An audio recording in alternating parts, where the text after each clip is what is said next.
You're live. Hi, this is Charlie. Teresa's the camera person today, and this is our channel's Garden for Two. It's where we document what we've done in our first year since we moved into the house in Delaware. We moved in July. I moved in July last year, started the garden. And it's now March. It's a little early for planting strawberries, but we started getting the beds ready a while ago, and I'm just going to go over that today. And the strawberries are starting inside the house. We got crowns and we started them inside the house under the grow lights. So they're going to be ready. But when we started here, Teresa's going to show you the field. Everything was grass like that. All right, and it wasn't too, it's a lot of clay and a little bit on the top. All right, you don't have to do that, huh? So it was mostly clay.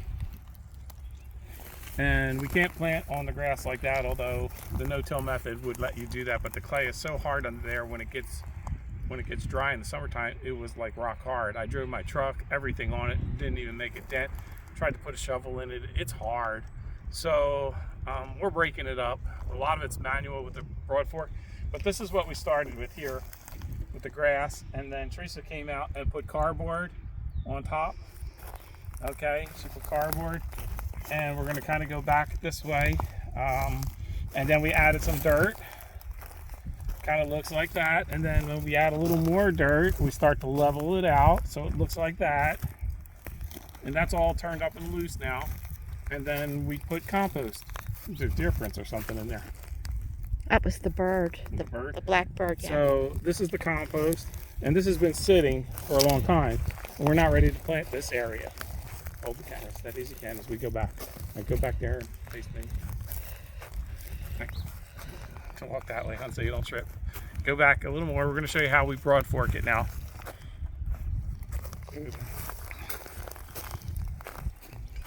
All right, so to get it ready, what I do is I take the broad fork. Actually, I'm going to go sideways with it.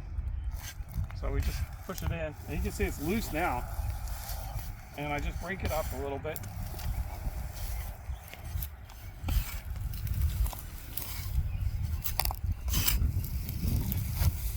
And then that's really all, but I like to go back and just loosen it a little more for Teresa. Makes her life a little easier.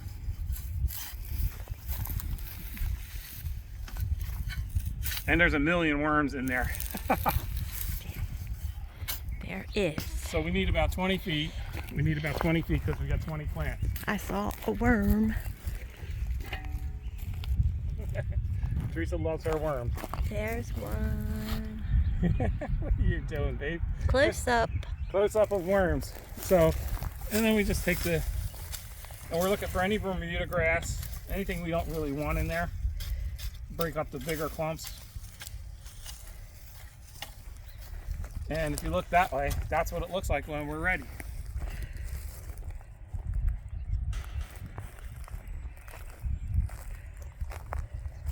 So it's not too hard. And then what we're going to do is we're going to take 2 soaker hoses and we're going to run 2 lines of soaker hoses in here so we don't have to water the plants. You don't want to water strawberries from the top because you get that mold and mildew stuff. And then along the edge here on the inside, we got all the wood chips, which keeps the grass down because we don't want to weed up against, you know, the forms, the bed. So on the outside of here now, the fence is there to protect from the deer. But you can see that grass is going to quickly get out of hand. So we're going to do something out there. We will either slide cardboard or we'll get roofing shingles or tar paper, and then we'll take the bedding from the horse stables and we'll cover that. That way we don't have to weed and, you know, get a weed whacker and try and keep that grass down. It's too much work for us. And I don't really like bending over much. So that's what we're going to do. Is Teresa's going to let the strawberries grow a little bit bigger inside. The weather is kind of almost there, I think, for us to plant them. But you know, if we give it an extra week, it won't hurt it right now. Last night it did get into the 20s, 28, 25. 29. Yeah, it was in upper 20s. Right now it's beautiful out. You see, I don't have a coat on. I'm sweating right now. Anyhow, that's how we prep our strawberry beds. If Teresa wants to tell you if she's going to put Pro Mix or anything in there, she's behind the camera. I'll let her talk if she wants to add that. Oh, well, Do you? You got anything?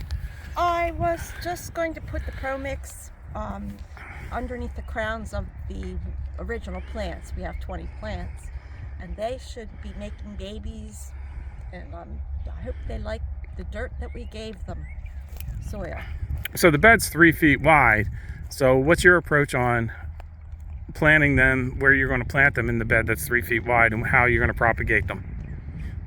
I am going to plant a crown every foot, and then let them have runners, and take 3 or 4 of the best runners and make sure they're solidly in the ground, and then chop the other ones away, and eventually the runners should fill in and make a dense mat of strawberries. It's still up in the air whether we're going to let the flowers stay or if we're going to pull them off. Everybody says you need to take the flowers away the first season, but these strawberries are already well started. They're not crowns, they're actually plants. So they've got lots of green leaves on them, and a few are getting a little interested in sending out runners.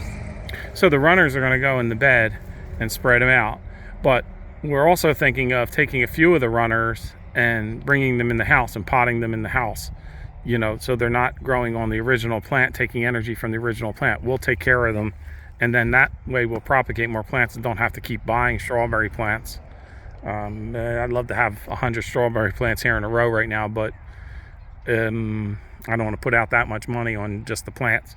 So let's grow some and see how they go, make sure they like it here, and make sure we've got the right, you know, additives in the soil. If we need to put anything else in, we'll see when they're growing, if the leaves are turning colors or whatever.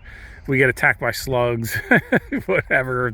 We got bird netting we're going to put up over them, all that kind of stuff. But you'll probably see that in another video. Today I just wanted to show you like what the beds look like as we're getting them ready.